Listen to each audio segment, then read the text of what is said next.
Hi, I'm Hey, Samari Stone. how And are my you? question was, you mentioned that whenever you're preparing for the record, like it can be very time consuming when you just put forth your best effort.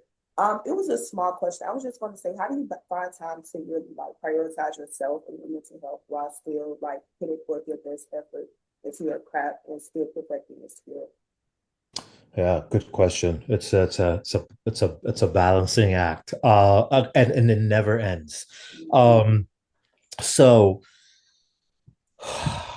without being too vague, this is this is this is what I'm gonna say.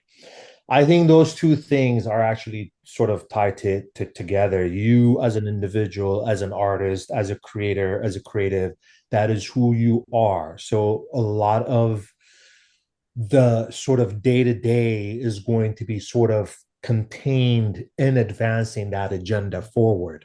So you may not have a whole lot of time maybe to socialize out there because it's going to require a little bit of extra effort to just really separate, you understand what I'm saying? To prioritize your craft, your career, and giving more dedication to that than maybe to sort of other things. But your identity almost kind of gets blurred, honestly. It really becomes one. And I think you find like-minded folks who are just, kind of going through the same journey as you are.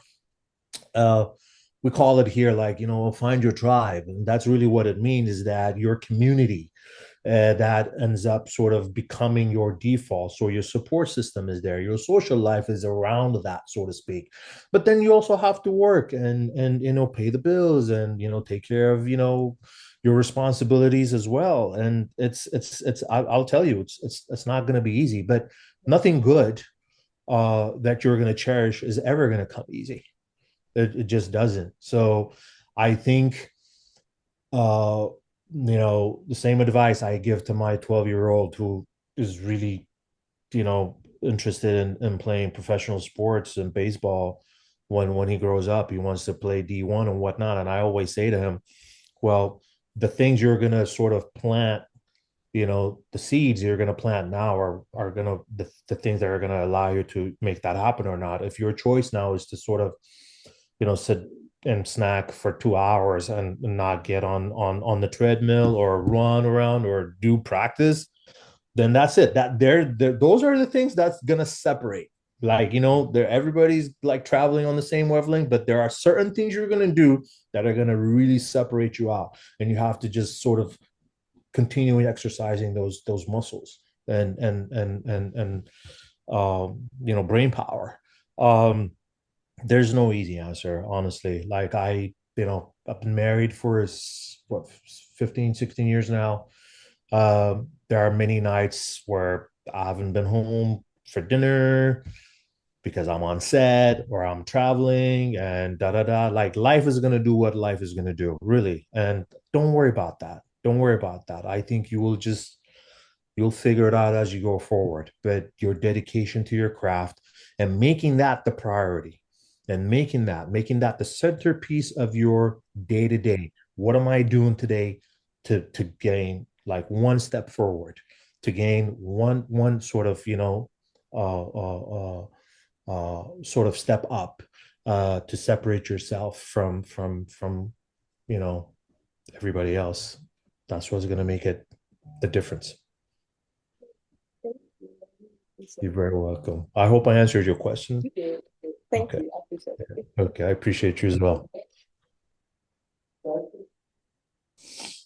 I have one more question for you. Well, you used to be like really, and I'm sure you still are, but so you were really into music and Music. especially like sports and whatnot, like the Yeah. movies and TV. So when you're in projects, is that something that you're really focused on? Is like the music that's riding up under it? Yeah. Like, it's interesting because Journey Losta was really written from the sort of like this idea of what I wanted to sort of create. Oh, and it's on it's on East Africans. Most of the characters are East Africans, again, living in Los Angeles. They happen to be musicians. And as I was building the world, I wanted to also make it sonically interesting as well. And to me, image and music together, married, are very, very powerful.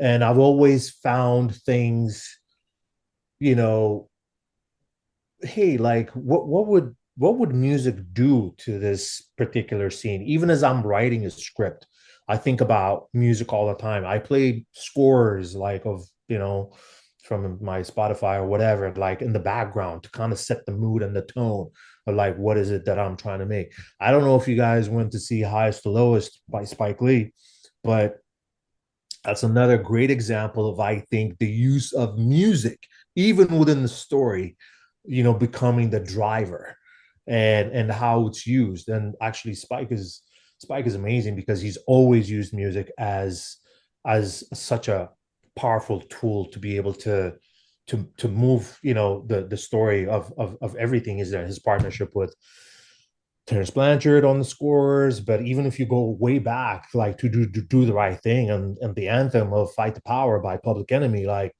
you can't think of "Fight the Power" without thinking about "Do the Right Thing," or vice versa. They're married forever together. So I think,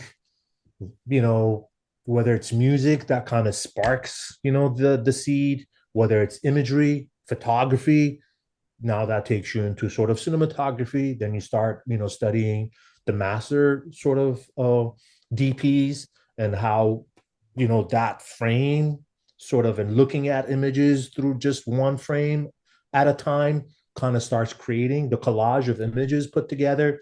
If you're into fashion, uh, there are going to be films that you're going to watch and be like, my God, like that costume design on that thing was unreal. So how can I integrate, like, some of these sort of, exciting things that I see in fashion, if that's what I'm into storytelling.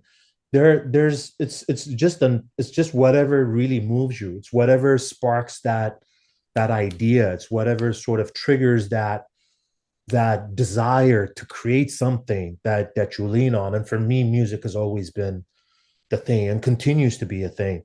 One of the projects I was developing at Hallmark was, because our audience is like mostly, sort of like home, we talked about this. We were in Nashville. Like we just wrapped up in Nashville. And it's around, the Grand Ole Opry. And the Opry has a sort of like massive cultural significance, not only to Nashville, but I think in country music in general. Now, not necessarily the genre that I listen to, but I understand what that holds in the sort of like the cultural zeitgeist, right? So when I'm reading the script, I'm imagining these places, the performances at the Opry and whatnot. What do they look like? I would even go into YouTube and just sort of look at certain angles of the Opry to see, oh, okay, so this is where the scenes are going to be sort of placed and whatnot. And I think it's just being curious about everything, about all these sort of little elements that come together to actually make a project so exciting. And on paper, actually, you can, even before you see a finished product, just as you write the script, if there's something that you're super interested in and eager about, how does that voice come out? And you're going to see it. Like if somebody's really into music, you're going to find things on the pages when they've written it. Like it's going to show itself in different stages. If you're into, again, like, fashion, production design, even if you're like super into tech, like, what you write and what you develop is going to benefit from that passion that you have for that particular subject. Thank you. Yeah, that's very good. All right. Well, thank you so much again. For sure. Sir. You and when let's eat. Yeah, let's stay in touch. There. Yeah, let's stay in touch. I'm around. Hit me up anytime. Okay. All right. Okay. All right. It's a pleasure. Nice meeting you all. Okay. Take care. All right. Take care. Have a good day. Bye. You too. Bye. All right. Bye. Bye-bye.